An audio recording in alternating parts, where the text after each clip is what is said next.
Hello, everybody, and welcome back to the WTF1 podcast, F1 Weekly Edition. News. I think I missed news. It's just F1 Weekly Edition. F1 Weekly. F1 news things. Getting you up to date with what's happening in the world of Formula One before we get underway for the Singapore GP weekend. It is finally race week. Thank the Lord. And this podcast is also once again sponsored by Elgato, you guessed it. Our season-long partners and making us almost sound like professionals and hearing our insanity slowly creeping. Well, my insanity, especially over the course of this season, with all of this amazing equipment. So big shout out to Elgato as always. We're also live on Twitch right now. If you don't follow us on Twitch yet, go and do it. WTF1 Official. We do live quali practice and race watch-alongs. Don't know why I did it in that order. As well as some weekly stuff, so went some reactive streams as well. So get involved, okay? So we've got some driver news. But before we get into that, there has been a 5-star review, which we are now doing. We're reading out your 5-star reviews. And this one comes in from MR with 5 R's from Australia. My best friends in capital letters. Oh, always feel excited when a new episode comes out. The WTF1 folks represent the fandom's view, but are candid with their own thoughts. Seriously, always feeling like I'm a friend listening in. Forever and always the best F1 commentary, discussion, and news updates. Oh, thank you. Oh, that's lovely. Also adds, Tommy is washed. Cry. That's lovely. How do you know? I cut that bit out. You weren't meant to read that. Off your own Boomer account. Thank you, Emma. I don't know why I keep calling you Emma. I know that there are 5 R's. Emma, thank you so much for your wonderful, kind words there. Really do appreciate it.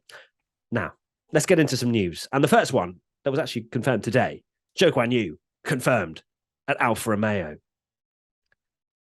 I don't think it was the biggest news in the world. It wasn't like, oh my God, wow, can't believe it. It was more of a, yeah, he deserves it. I think he full well's going to sign on again. And he did. He does. Alongside Bottas for 2023. He is going to be pretty happy with that, I think. His first rookie season. I don't know why I said first, because rookie describes that.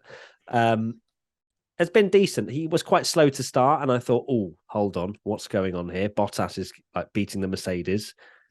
Zhou Guanyu's not exactly doing that, but he's sped up, and he's kind of sped up at the wrong time, because now he is, I would say, has been a match for Bottas in the last 4 or 5 races, if not beating him.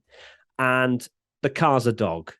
Now, he has had terrible reliability, and I think he'd have a lot more than 6 points this year had his car not broken at every opportunity at the start of the season. So, yeah, I think he's got room to grow, and quite an exciting prospect that a lot of people wrote off before he even arrived in the sport in pre-season 2022. Yeah, people were acting like he was just a complete amateur that wasn't qualified to drive for F1, even though he had enough super license points, which is obviously a big thing at the moment, and had done well in Formula 2, if not spectacular. And yeah, if you just look at the championship table and go, Bottas is on 46 points and he's on 6, you go, wow, he's terrible. But he's definitely not. It is 100% what you're saying, that he was really unfortunate that he was, one, getting up to speed, but also just had such bad luck. I remember at the start of the season when the Alpha was actually good, and that was the time where you really needed to maximize the fact that a lot of the other midfielders hadn't caught up yet. And yeah, he'd had a few performances. I remember there was the odd thing where he'd bang it like P4 or something in a Q1 or a Q2, and you'd be like, hang on a minute, this, and then you get into Q3 and his car would break down, or he'd get blocked by everyone and wouldn't be able to set a lap. Things like that seem to happen a lot at the start of the season. And that's when, you're scoring all the points. Because if you actually look at Bottas's points since Azerbaijan, he's got a 7th at Canada, and then no points since. No points at Silverstone, Austria, France, Hungary, Belgium, Netherlands, and Italy. So that car is not a points scorer anymore. And in fact, Zhou Guanyu himself did actually get points in the last race. So yeah, he's done a lot better towards the second half of the season, but unfortunately the car can't show it. So I think he deserves another chance, definitely. Yeah, 100%. Like you say, getting to grips with the car when the car was competitive is never going to be an easy feat, but he's still got points on his debut, which is something that not many people can say. He's had a few little slip ups here and there. I think it was maybe during the sprint in Imola, if I remember correctly. He kind of lost control of the car, and that wasn't his finest moment. But generally, like it's quite, well, it's the way F1 works, but quite unfair that his points tally is not really representative of, I think, the talent that he's shown so far this year. But yeah, he's slotted in really well in the paddock. Seems like a really nice, lovely guy. Immaculate fashion sense. I know that's not really up there with the important things, but it's nice to have lots of personalities in the paddock and keep it nice and diverse and interesting. So yeah, I'm really happy for him. And hopefully he'll go on to have a successful 2023.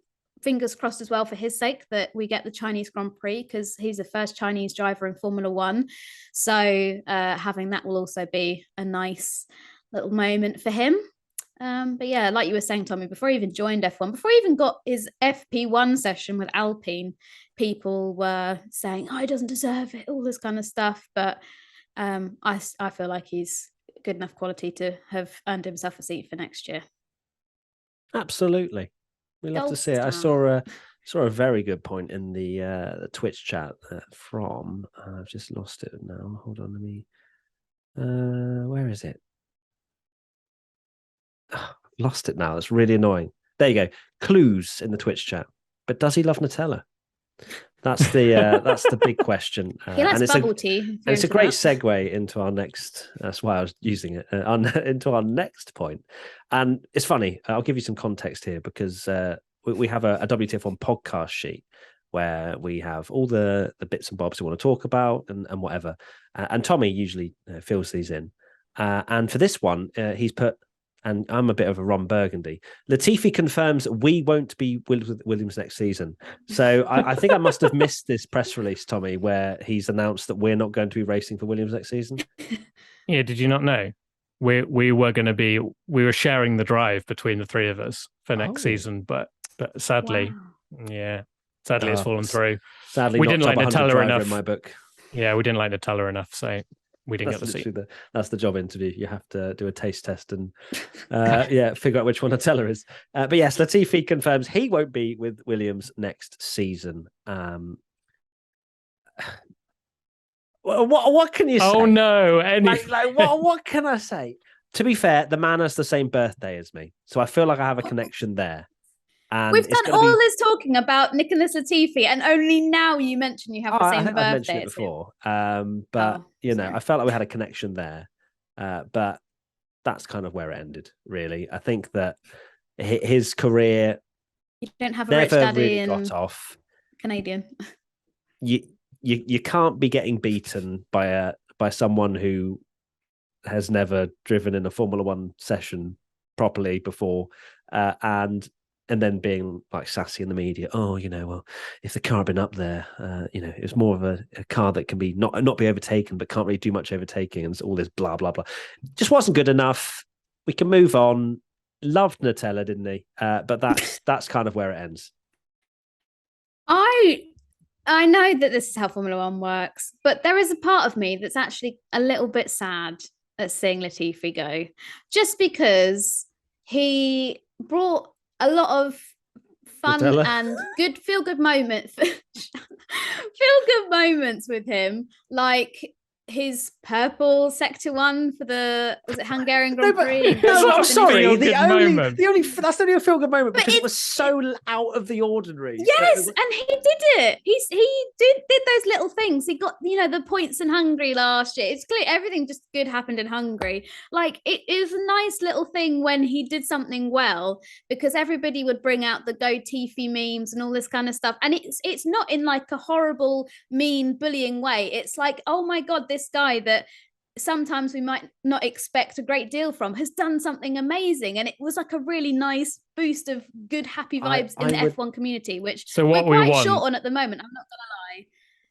There we go. True. So what we want is a driver that's absolutely terrible, but has does one good result. sector a year. Literally, all he That'll did was be one me. good sector and still started 20th, Katie. And you said that was a good moment for him. It was a good I love moment that. for the F1 community of seeing it going, oh my God, Latifi. And then I will obviously, miss the memes. Yeah, there won't be anyone Yeah. really good meme worthy. And now we've lost Mazepin and Latifi. You know, who's going to finish 21st in a 20 driver championship now? In it could be 2 of the anyone's. 3 seasons that he races in. Yeah. Yeah, it's not. Yeah, it's for me. Agreed, love the memes, but it's time to go. It's time to go. Yeah, he's just not delivered. And Oh, like yeah. you say, he can't beat. If you can't beat De Vries, that's just rocked up and done 25 minutes of FP3, it's no surprise, really. Yeah, that was the Enough. final nail in the coffin, I think, for Latifi. FP3 topped that though, didn't he? And got to Q3 in Silverstone, which was the only actual real achievement. Yeah, he did that. And then, Yeah. I know, and Hungary and scoring points there, I guess, last year. And, you know, I mean, the luckiest thing ever for Bottas to bowl everyone out the way. But still, he scored points. So it was a good moment for him. But It's didn't quite a bowl it, funny. so- It's quite a funny stat that the highest scoring Williams driver, like the best result from Williams for the last 5 seasons in a full race distance, is that Latifi full race P7. distance. There you go. Yeah. Hey. But Because you'd we're have not the full counting race distance, George's. yeah. Although it was a great 2 laps behind the safety car, personally. It was good. Right, next bit of news. Tsunoda confirmed at AlphaTauri for another year. I'll just pass over to Tom Bellingham, the Yuki Tsunoda correspondent, to give us his thoughts, because that will take around 15 to 20 minutes. Okay, yeah. Very pleased, of course, because again, like Tsunoda a lot. I think he's done a lot better this year. Been unlucky at times. We said this in our ABCD F1 mid-season rankings, where he's either done something really good or just had a race where he'll just spin or crash.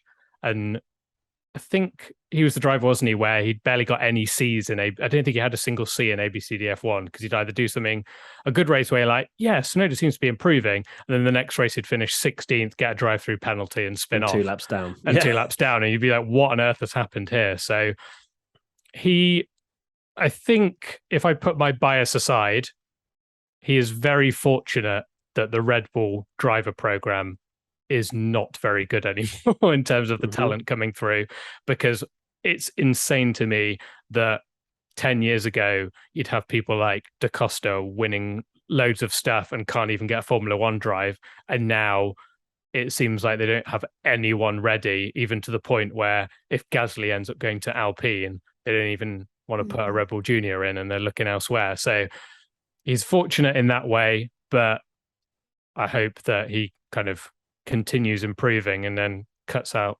If he cuts out more mistakes next year and just shows a bit more, then yeah, fair play to him. Yeah, I guess I did actually jokingly send it to Tommy. My thoughts, yeah, great.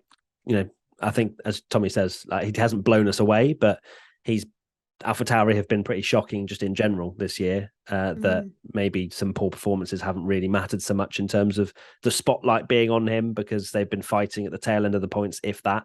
Gasly's had the odd occasion where he's been really good, but nowhere near what we saw previously. So yeah, I think it's a safer bet for Tsunoda to stay in with a bit of experience under his belt than taking someone new from the Red Bull Driver Academy, which no one's really setting the world alight there. No, I think that's bang on. I mean, with Gasly, although he's signed the contract to be there next year, everyone's umming and ahhing. Is he going to stay there? Could he make the switch to Alpine? So I guess it's also a good thing for AlphaTauri to lock Tsunoda in, because although sometimes he can be a tad crash happy and all this kind of stuff, he has the knowledge of that car, the understanding of that car, and should hopefully be a safe pair of hands next year if they have to bring somebody else in to replace Gasly if he moves away. Indeed. So we've got 3 seats left, maybe. Who goes there? Who goes there? So we've got... Yeah, it's me. Us 3. Haas. We've got a seat at Haas. I'll take Haas for the team. You're going to Haas, Katie? I'll go to Haas. There's 3 seats for 3 of us. Confirm that so we aren't going to Williams, so that's because I'll take one for the team. I'll go to Haas. Who do we actually think is going to go to Haas? Me. Hulkenberg or Giovinazzi, which Gio. I think they'd sign Gio over Hulk. Yeah.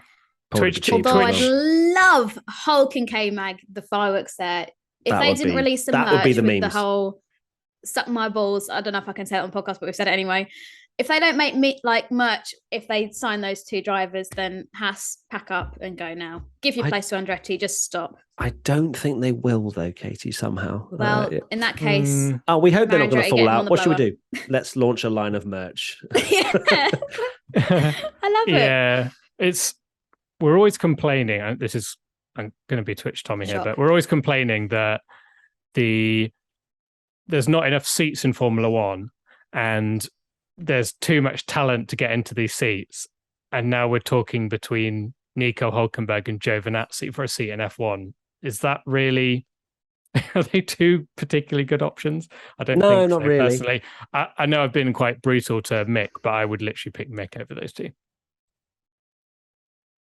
That's how. I feel a bit bad for Yeah. Fittipaldi because he's also never involved in these conversations. Like he's just sort of sits there, gets a bit dusty over the year because they never use him, and then they might have to bring him out for like replacing Grosjean, or if Nikita Mazepin gets spinned off. But like he's done nothing else. He's sort of just doing sponsored stuff. But his name is never mentioned in any of these things. If they've got a young, because they've kind of said they maybe want a bit more experience, even though K-Mag's meant to be the experienced driver, and then you'd think you'd put a young driver next to him, maybe like Robert Schwartzman or something like that. Wouldn't mind, but it does feel like it's going to be Giovinazzi in over Schumacher, who's already got a couple of years in F1. Yeah, as a basically see if he's any better than it. But yeah, I don't. Hulkenberg and Gio to me just seem like such weak options. I think Hulk would probably perform the best, but just doesn't have that much longevity. Yeah, that's the left thing in his career. So yeah, basically to answer your question, we don't know, and it depends what route they go down. Yeah. Other seats, Alpine. They had their little shootout, didn't they, in their car? Didn't hear a word from it. Nope, nothing. Standard. We thought they should do the opposite and do an X Factor for the Alpine seat. Didn't happen, unfortunately. The only thing I've heard from Alpine is them just moaning, like particularly the Rossi. It just sounds like the most petulant child, like, Oscar Piastri's left us, and I'm just going to talk about it all the time rather than admitting that we should have promoted him. Didn't he say, right, we're going to draw a line here, it's done, blah blah blah blah blah, and then this week he's come out and said, well, this whole thing will now be carried with Oscar Piastri's career, even if he becomes the next Michael Schumacher. If he becomes the next Michael Schumacher, Alpine are the ones that are going to look really idiotic, not Oscar Piastri. Yeah. So yeah, he's just it's spectacularly bad, and Alpine are just more negative press. Let's just keep going and going and going. They don't look particularly clever with it all, and again, it makes you think, why would you want to go there? Because it's just making the bad vibe there look kind of become public, right? That's what we've said, that Ricciardo's gone, he left, Alonso left, even like Alan Prost left and said it, that this Rossi guy they kicked Clement Allen out. That's not good. Yeah, so Cyril's gone. Yeah, so it doesn't look good for them. I don't know who they're gonna go with. Again, it kind of, I feel like De Vries is probably going to be the one that decides, and why it's waiting so long, and then also Gasly, whether they can get Gasly or not. I don't think that's happening, is it? I don't think Gasly will want to go to partner Esteban. I think you've got to be really, really desperate to make that jump. I don't know. I think Gasly would. I think Gasly would. Go. Like, put the drama aside, Alpine's a much better opportunity to win a race than AlphaTauri. I'd say.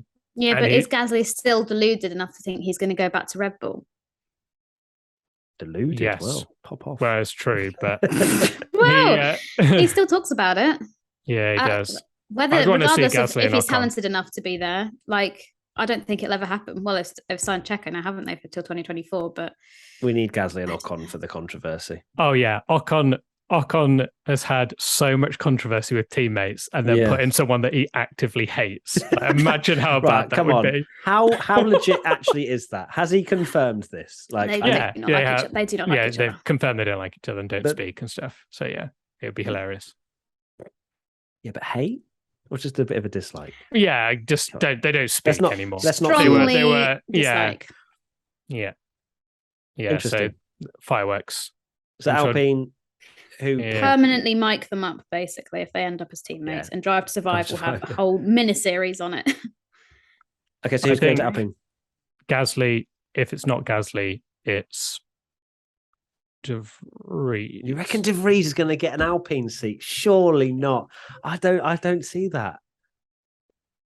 He's going to looking like they've not got many good options, so have they? Who did they have testing? They had Colton Herta, Doohan, Gio, and De Vries. It's not exactly. It's really an underwhelming lineup. Sorry, no offense to those four, but it is very much 14th year of X Factor. Like, this is what's left that haven't if Nick applied De yet. Vries manages an Alpine seat, that is an unbelievable turnaround for him.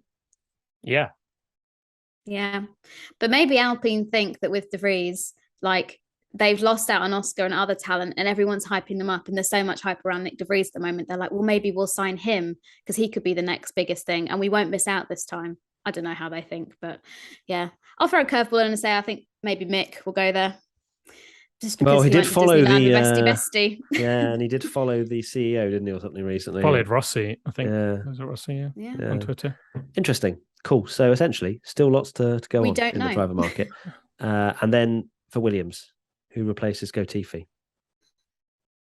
Nick De Vries. Every seat, Nick De Vries. So if Gasly goes to Alpine, then De Vries will go to Williams. De Vries makes more sense. And if De Vries goes to Alpine, Mercedes, then it's Sargent. Okay. Toto also got a good history of like helping aid people into that Williams seat. So I feel like he'll do the same. Say, I can't help you to the media. Maybe that was a ploy. Maybe he was trying to make headlines. Either or, there you go. That's 100% professional opinions there. Yeah, well, look, that's why people tune in. We're just mates. Exactly. We're just bouncing around. We're saying deluded this, blah blah blah. That we just pop off. That is a big mug of tea. That is enormous. And I've drank it already. So when you say you've had 3 cups of tea, what you actually mean is you've had 3 liters of tea. Yes. Tommy, any other thoughts, any other feelings, any other weekly news vibes from yourself? The McLaren livery looks quite cool. Yes. That's a new thing. I thought it the horrible very blue and looks good. Don't like the blue with the orange, doesn't work for me. Even though me and Matt are basically dressed like it. And I can be the black bits on the livery. Oh my God, we're the McLaren. Oh my God. Oh my God. Wow. But yeah, there you go. We are the McLaren. I'm like, I really don't like orange, black, and light blue. And here we are. Literally. And Katie wearing the WTF1 hoodie there, as we can see. Just caught a glimpse of there it is. What a logo. Katie, what did you make of the McLaren livery? It was okay. It was a bit funky, bit of almost street arty. But orange and pink are meant to be orange, like colours that clash a little bit, but it works for delivery.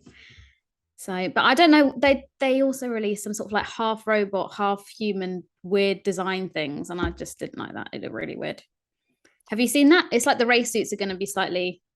Yeah, like they're like robots, and it's like cut away so you can see all their, workings and stuff. Yeah, weird. I won't say. So that livery's for the next 2 races. Yeah. Yeah. Singapore and Japan. Yeah. Should be good. Should be good. And of Mm. course, I think another thing we need to speak about, which I tweeted about, and people were like, yeah, but Matt, it's the normal weather, is Singapore and it being forecasted to be rain and thunderstorms throughout the entire weekend, which I still thought was an intriguing thing to see on the weather. Because then they're like, oh, no, this happens all the time. A lot of locals saying it rains during the day and it won't actually be raining at night, stuff like that. But then other people going, yes, but also sometimes it rains cats and dogs. And I'm like, cool. Like 2017, was it? Yeah. A famous Vettel two Ferraris and Verstappen. That would be the Ferrari tweet. That would be a good. Oh yeah. Ver collided with Rai, Yeah, causing them all to go out or something. And it's like, we're just tweeting factual. That was so Somehow awkward. This was a Fernando Alonso will factual- get caught up in it as well. and still not get a podium. It'd still be a Red Bull and 2 Mercs on the podium or something. Fingers crossed. That's the race. Come on. Channeling midfield podium, please. Has to happen, surely. Yeah, because a lot of But people it's saying definitely not. The weather forecast says that for every day. And I'm like, no, on a couple of days that this week it says it's sunny. So there is hope. A rainy Singapore could be just what we need for a Verstappen not winning every single race for the rest of the year. Won't be Leclerc, Title back. but yeah, I mean, look, Yeah. if Leclerc gets I've seen an amazing meme going around where it's like Leclerc on top of his car celebrating, and then someone's edited the Wikipedia results to show how Leclerc would win the title if Verstappen, like you know how you have that the graph. Yeah, would it be DNFs every race? Yeah, it was like pretty much? DNF. And I was looking at it and I was like, I'm pretty sure that doesn't add up how they'd made it. But either or, it was there could have been a couple of 10th places in there for Verstappen and maybe a second or something. But wins and fastest laps from here to the end of the season is what Leclerc needs. So Still easy believe. money. Well done, Max Verstappen. On your second If Leclerc title. brings back 26 points, Championship back I on. will be opening up the conversation. Do you see that? Do you see that F1 posted F1's greatest comebacks on the same week as Yeah, Verstappen can win the title with like 5 races to go? I love that. It's still my favorite thing that we posted that video and then discovered that the greatest comeback from a world title deficit will be Verstappen this year and may well win it by the biggest margin in the same year. That would be insane. Just Ferrari things, hey? Yeah. Just Ferrari things. Okay, and finally, before we go, Tommy, who's going to win the Singapore Grand Prix? Go. Carlos Sainz. Katie Fairman, who is going to win That's the what Singapore I Grand was Prix? going Go. to say. Oh, Carlos wow. Sainz. Wow. Want me to go for something different? I'll go. No, you can go wherever you want. Okay. You're your own human. Is that what you're going to go for? That Oh, one. you look like you were buffering for a second. Then. Yeah, you would just pause. My brain. And finally, I'll go okay. Sergio Perez then. Something different. Wow. Okay. So both the number 2 drivers for you guys. Okay. And Matt Gallagher, who do you think is going to win the Singapore Grand Prix? Charles Well, Leclerc. I think Lewis Hamilton's going to win. Interesting. Wow. We're all expecting a Sebastian spicy Vettel. race then. Because if Carlos Yeah, Sainz that's wins, if Silverstone's anything to go by, everybody needs to fall off the track or have some kind of penalty or have a broken Cool. car. Katie, Sergio Perez's current run of form would suggest that they're all DNFing in front of him. Is that fair? Yeah, true. And then for me, Mm, everybody is DNFing for the Mercedes to win. Reality, Max wins by 40 seconds. I won't be turning up for the podcast this week if that happens. I'm going to quit. I'll do it, man. You actually would. You'd be like, hey guys, Yeah. Hey, Tommy guys. here. Matt, you'd have the cape round you. I don't need Matt. Yeah. I've got the lion on my back. Right.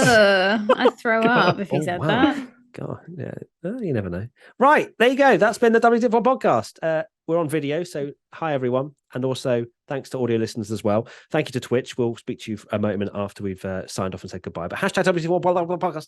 Hashtag WTF1 podcast if you want to get involved.